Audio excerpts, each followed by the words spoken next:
Good day there. This is Joe Van Cleve. Welcome to another episode of the Typewriter video series. Today I would like to start a mini series within this larger typewriter series about individual typewriters from my collection. Stay tuned. So I do have a collection of typewriters. I've been a typewriter collector and user for more than a decade, I would say. Now, I must confess, I do not have the massive, absolutely complete type of typewriter collection that many other typewriter bloggers and video makers have. I have had a maximum of maybe 16 typewriters at any one time in my collection, and I currently have 11 typewriters. So in one sense, this does not make me a thoroughly experienced typewriter collector in the sense I haven't owned fully upright machines. I have only owned antique machines back as far as the Corona 4. So there's a lot of machines I haven't seen or used or experienced. But the machines that I do have in my collection, the current 11, I would like to take time on each episode and cover that individual machine. My intention in this mini-series is to familiarize the novice typewriter collector and typewriter user with common types of machines that might be available, some of their attributes and features, to help you decide what kind of typewriters you might like to collect. So for the first machine in this new mini-series, I would like to cover the earliest machine in my collection. That is the first one that I collected, or the one that I've collected and have had the longest currently in my collection. And that is the portable Royal Mercury. This is the Royal Mercury made by Litton. It comes with a clamshell style plastic snap-on case with a nice, pretty sturdy hand grip, 2 release buttons for the case. Here's the profile of the typewriter. Here is the back of the typewriter.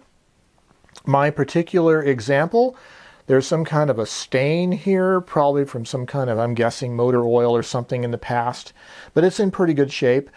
In this particular example, I have a little crack in the case right here. I think I put some super glue on it at one time, maybe not, but it hasn't, the crack has not progressed. But the underneath side of the machine, it has a hard metal bottom with screw-on rubber legs. Let's open up the typewriter. So you push the 2 release buttons and snap the lid off like that to gain access to it. So this little typewriter is kind of a beige and brown color scheme. So on the keyboard, it has a number 1 key, and it has the exclamation mark, and has the 1/2 and 1/4. It is an American style keyboard, but it's the more modern kind with the number 1. It has the cent and the ampersand over here, equal sign and the plus. There is a margin release key on the left side above the shift lock. And it has, your backspacer is over on the right, and it actually says backspace. You know, a lot of older machines just had an arrow.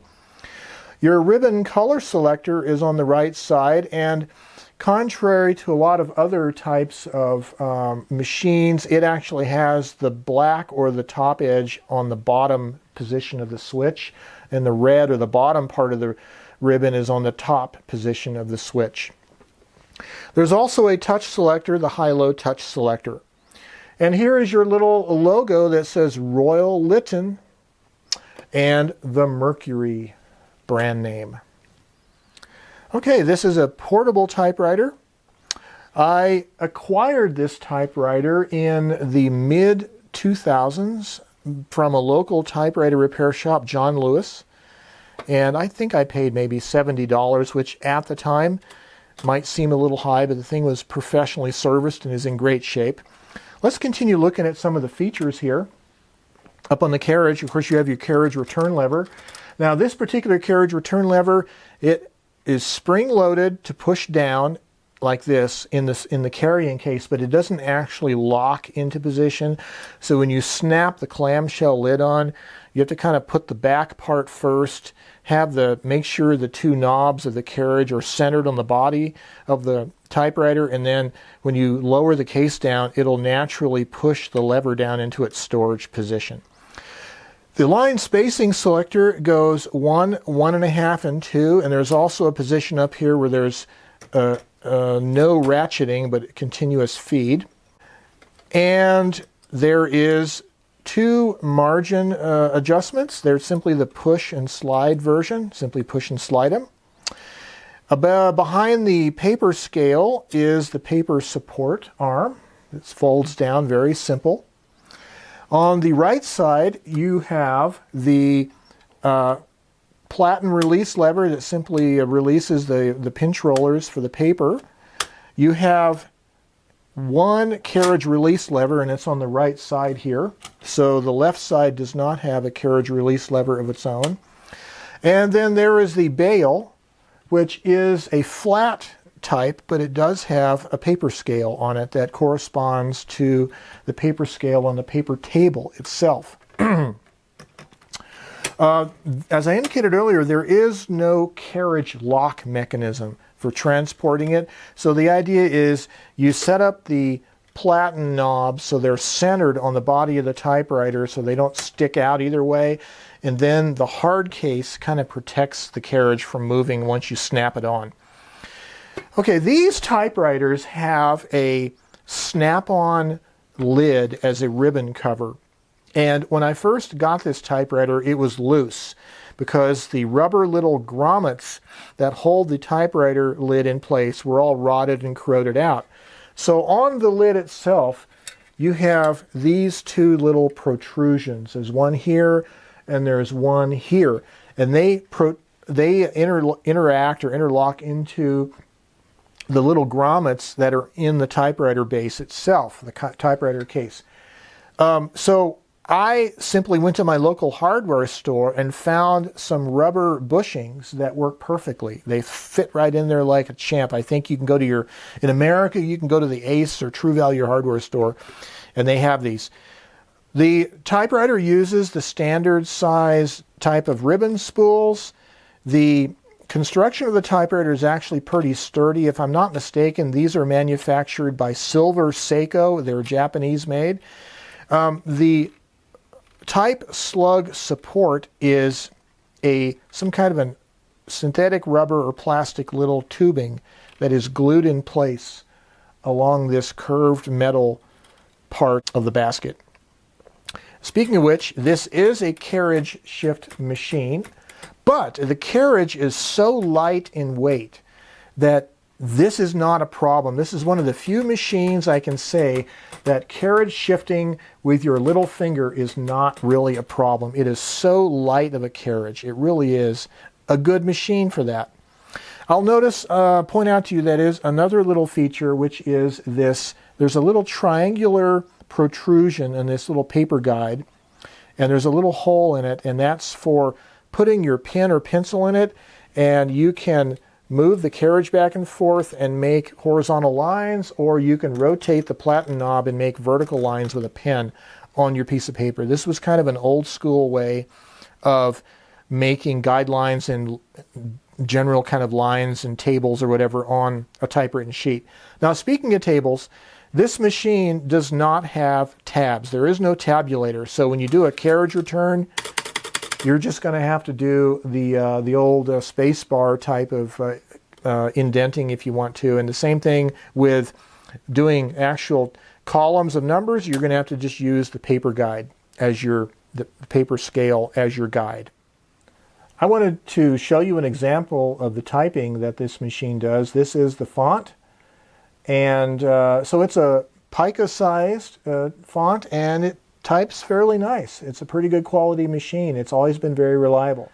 Since the subject of this new video series is going to be about each one of these individual machines in my collection, it's appropriate that I discuss not just the features of the machine, how it works, but the particulars of the individual machine.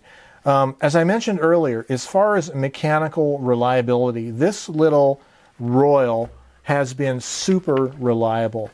It is probably the most reliable machine in my collection, bar none. I've never had to do anything with it. I think I might have cleaned out the type segment. You know, I cleaned the platen a long time ago. I haven't serviced this thing in years, literally. And it's been sitting in my closet in my bedroom office for years. I only take it out once in a while. And every time I do, the ribbon is fresh, nice and dark, and it types super reliably. I want to talk about the history of this little machine as far as it pertains to me, because that's another part of your typewriter collection, is how you acquired each machine, the context, and some of the other aspects of owning these as individual machines. I believe when I was going through some old journal entries last week that my first typewriter that I collected in the modern era of around the 2000s, it was the late 90s, and I acquired an Adler medium-sized portable from John Lewis here in Albuquerque. But I knew so little about typewriters and the context of the different kinds and how to use them and take care of them. I liked the typewriter, but it was medium-sized, heavy. It was certainly a workhorse machine, but I think at the time I was looking for a smaller typewriter. So a few years later, I brought the Adler back to John Lewis, and I traded it in on this Royal Mercury. So this Royal Mercury is really, I would call it, the first typewriter in my modern collection. And what I mean by that is I owned a manual Royal back in the 1980s, and I owned an electric Smith Corona back in the 1980s. But I don't count those as the modern typewriter era as far as my own collecting goes. So this is really the first machine of my collection, I would say. Now, I love this machine. I've used it a lot. And the thing that's most special about this typewriter is I call it my beach typewriter, because 3 separate vacations that we made out to Oceanside, California, and we stayed at a condo on the beach. All 3 of those vacations, we took this typewriter with us, and I sat on a beach chair in the ocean breeze, typing blog articles and little essays with this machine, and it's been super, super reliable. Because of the hard shell case that snaps on, and the ease with which you can carry it. In fact, you can put a small stack of typing paper inside the machine right on top of it and then snap the case down. So you can put a little cartridge of correction tape inside the segment right here. And so you can carry your paper, your typing paper, and your correction tape in the typewriter itself. So it becomes a self-contained, portable writing tool. I've never had any problem with, for instance, sand on the beach. I didn't let it get sand kicked in it, for instance, but because the back of the machine is nicely sealed up, and because the clamshell lid seals up so well the machine that it's just super reliable as a travel typewriter. So this is my beach typewriter. It's not the prettiest typewriter. You know, it's not a real colorful like the blue Webster and all that. But you know what? It is a workhorse typer, very reliable, super reliable. It's amazing, and portable. So this is a great typewriter. I would advise, if you ever have a chance to get a little Royal Mercury, do so. They're well-made machines, at least my example has been. So because the Royal Mercury typewriter is such a portable machine, I've decided that we're going to go on a little day trip, not a day trip, but just a little coffee shop kind of a outing, and do a little typing and see how it works out there as a mobile writing platform. All right, well, we're down in the Nob Hill section of Albuquerque, and we're walking toward Michael Thomas's Coffee. Hopefully we can get a little spot in the courtyard at a table and we can do some typing. Okay, Michael Thomas was too busy on the tables, and so we're at Limonada next door, which is a very cool little cafe and espresso shop. So we're going to sit outside at Limonada's and type and drink coffee. How cool is that? Well, I'm sitting at an outdoor table at Limonada down on Silver Avenue in Nob Hill, Albuquerque. I have a flat white. They have really good espresso drinks here. Michael Thomas, which I mentioned earlier, is in the same block at the other end. They're an actual coffee roaster, but I think Limonada has better espresso. And Michael Thomas, there was no empty tables outside. So that's a consideration if you're taking a portable typewriter like the little Royal Mercury here. I have it in a little man bag, but if you're going to be typing outside or typing anywhere, you have to consider the fact that, you know, they do make some noise, right? So you have to have consideration for your fellow coffee shop patrons.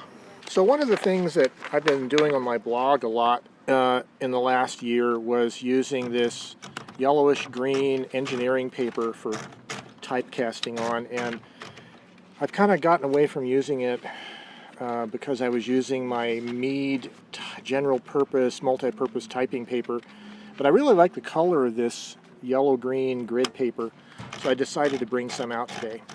So when I use this paper, it has these little boxes in the upper part of the paper, and I like to use them, like to, for instance, to type the date, which is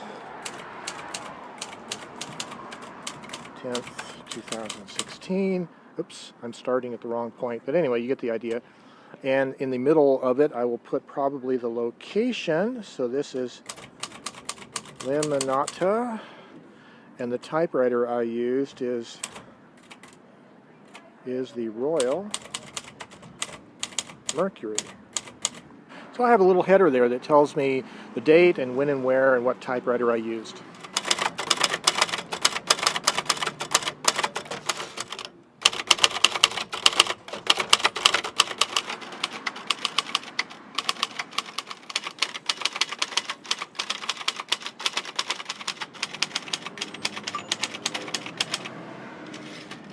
You know, I was thinking about this whole idea of typing in public, and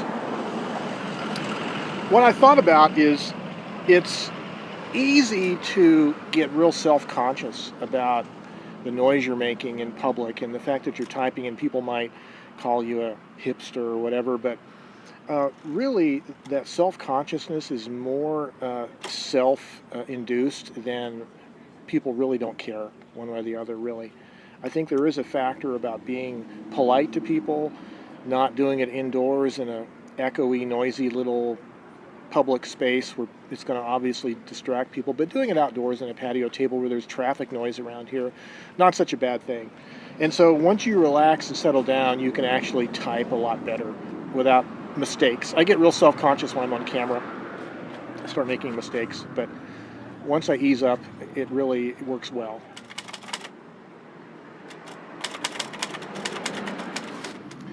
I was just finishing my coffee here at Limonada and just typing some reflections. So, in reflection of today's quest for an outdoor cafe spot where I can both type and record video, I'd have to say that here at Limonada, it seems to be one of the best experiences.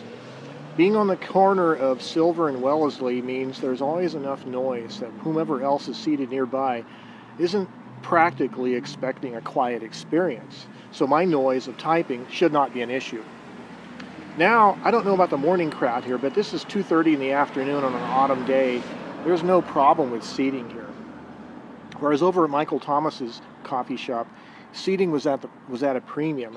This might have something to do with maybe internet access or speed, but I don't see nearly as many people over here on their computers. So maybe this place is just a little bit more typewriter friendly, at least for me. Well, I'm just about done with my coffee, and I'm going to get this thing packed up. So the carriage is pretty well centered. Just clip the back in place, snap it down. I lay it on its side inside my carrying bag. My correction tape, my paper. And there it is. And I had a good time out with the Royal Mercury in Nob Hill, Albuquerque, and a little typing coffee adventure. And this has been another episode of the Typewriter video series.